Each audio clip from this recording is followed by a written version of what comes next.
심리학의 영역에서 자기 연민이라는 개념은 자신에 대한 인식과 타인과의 관계를 형성하는 데 중추적인 역할을 합니다. 연구에 따르면 사람들은 종종 다른 사람의 단점보다 자신의 단점을 더 가혹하게 판단하고 면밀히 살피는 것으로 나타났죠. 하지만 자기 연민을 키우는 것은 특히 남성과 여성 간의 건강한 관계를 형성하는 데 필수적입니다. 심리학자들이 정의하는 자기 연민은 실패 혹은 자신의 무능에 직면했을 때 친절과 이해로 자신을 대하는 것을 말합니다. 나는 왜 이렇지? 이런 식의 가혹한 자기 비판 대신 자신의 불완전함을 그대로 받아들이는 것이죠. 또 그러한 경험들도 인간 경험의 일부임을 인정하는 것입니다. 자기 연민 분야의 저명한 심리학자이자 연구자인 크리스틴 네프 박사의 말에 따르면 긍정적인 자존감을 키우고 회복 탄력성을 키우는 데 있어서 자기 연민, 자기 친절이 굉장히 중요하다고 합니다. 그러니까 우리는 친절과 연민으로 자신의 결점과 단점을 인정함으로써 자기 판단의 굴레에서 벗어나 더 큰 정서적 행복감을 키울 수가 있는 것이죠. 이러한 자기 연민을 기르는 것은 우리의 정신 건강뿐만이 아니라 대인관계, 특히 남성과 여성 간의 관계에도 매우 큰 영향을 미치게 되어 있습니다.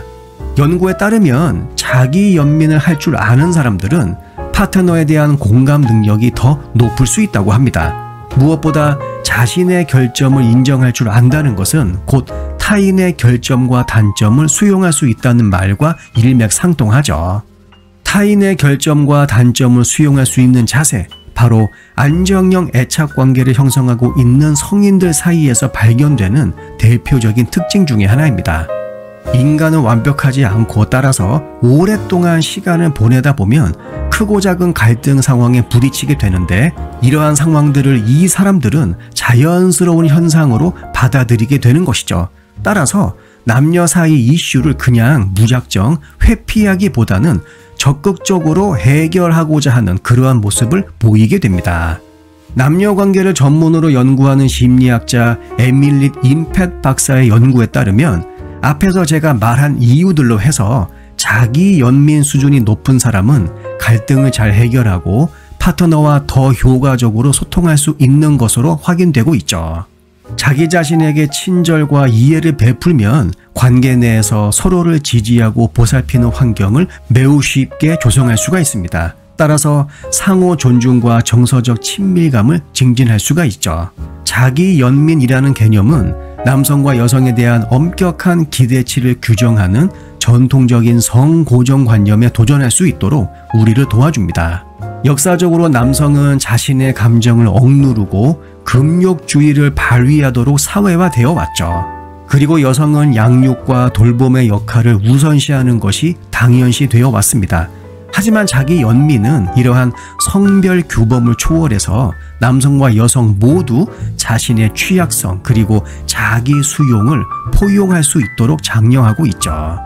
취약성과 수치심에 관한 저명한 연구자인 브레네 브라운 박사는 진정한 남녀관계의 필수 요소로서 불완전함과 취약성을 포용하는 것이 중요하다고 말하고 있습니다.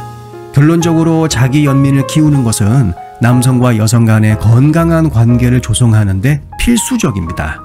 심리학자 스테이시 던은 자기 비판에서 자기 친절로 초점을 전환하는 것이 긍정적인 자아상을 구축하고 의미 있는 관계를 형성하는 데 가장 중요하다고 말합니다.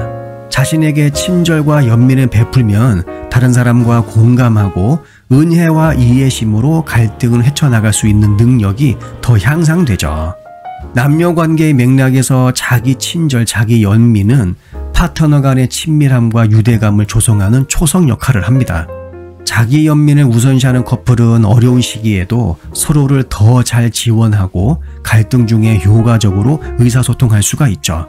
남들보다 우선 자기에게 친절하세요. 이것이 상호 성장과 성취를 촉진하는 양육적이고 동반자적인 남녀관계를 만들 수 있습니다. 영상 내용이 도움이 되셨다면 구독과 좋아요 부탁드릴게요. 다음 영상에서 뵙겠습니다.